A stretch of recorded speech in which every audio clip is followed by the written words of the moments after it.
ধর্ষণ ও নিপীড়ন বিরোধী পদযাত্রা বিক্ষোভ কর্মসূচি চলছে। সেখানে আছেন সহকর্মী মফিজুর রহমান শিপন, জানবো তার কাছ থেকে।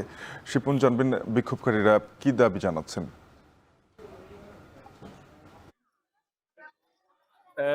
আপনাকে জানিয়ে রাখি যে বিক্ষোভকারী অর্থাৎ ছাত্র জনতার ব্যানারে বিক্ষোভকারীরা মূলত ধর্ষণ এবং নিপীড়নের বিরুদ্ধে তাদের এই প্রতিবাদ, এবং যারা ধর্ষণের সাথে সরাসরি সম্পৃক্ত তাদেরকে সর্বস্ব শাস্তি নিশ্চিত করা এবং সেটা প্রকাশ্য করা, যাতে এমন ভাবে শাস্তি নিশ্চিত করা যাতে দুঃসাহস এই জাতীয় কর্মকাণ্ডে দেখানোর মতো দুঃসাহস দেখাতে না পারে। অন্যদিকে বিচার বিভাগে অব্যবস্থাপনার ব্যাপারেও তাদের কথা রয়েছে, দাবি রয়েছে। তারা ফরিদপুর প্রেস ক্লাবের সামনে থেকে এখানে জড়ো হয়েছে সবাই। এখান থেকে সবাই পদযাত্রা সহকারে চলে যাবে জেলা প্রশাসকের কার্যালয় হয়ে কোর্ট চত্বরে যে অবস্থান নেবে সেখানে বিক্ষোভ করবে, এমনটি আমাদের জানিয়েছেন ফরিদপুরের বৈষম্য বিরোধী ছাত্র আন্দোলনের যিনি সদস্য সচিব হিসেবে রয়েছে মাসুদ রানা, তিনি বলেছেন যে আমাদের এই দাবি সারা দেশের মানুষের সাথে আমাদেরও একই দাবি, যে দাবিটা হচ্ছে মাগুরার আসিয়াকে নির্মমভাবে প্রাণ দিতে হয়েছে, সেই আসিয়ার মতো ঘটনা বাংলাদেশের ইতিহাসে আর কোনো ঘটনা না ঘটে, সেই ব্যাপারে তারা দৃষ্টান্তমূলক শাস্তি চায়, এবং যারা এই কর্মকাণ্ডের সাথে জড়িত তাদেরকে প্রকাশ্যে শাস্তি দিতে হবে যাতে অন্যরা এই দুঃসাহস দেখাতে না পারে।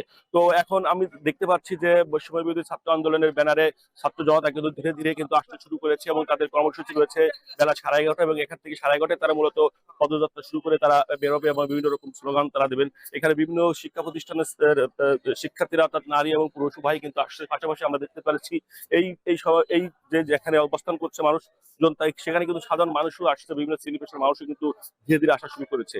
আমি কথা বলেছিলাম বৈষম্য বিরোধী ছাত্র আন্দোলনের যিনি সদস্য সচিব হিসেবে রয়েছেন মাসুদ রানার সাথে। তিনি বলেছেন যে আমাদের এই কর্মসূচি মূলত রমজানের কারণেই খুব বড় সড়ো করা কঠিন হচ্ছে। সে কারণেই শহর কেন্দ্রিক যে মানুষগুলো রয়েছে তাদের সমর্থন যারা রয়েছে তাদেরকে নিয়ে কিন্তু করছে, তারপরেও কিন্তু তারা প্রত্যাশা করছে বিপুল সংখ্যক মানুষ এই কর্মসূচিতে সাড়া দেবে বলে এমনটি তারা প্রত্যাশা করছে।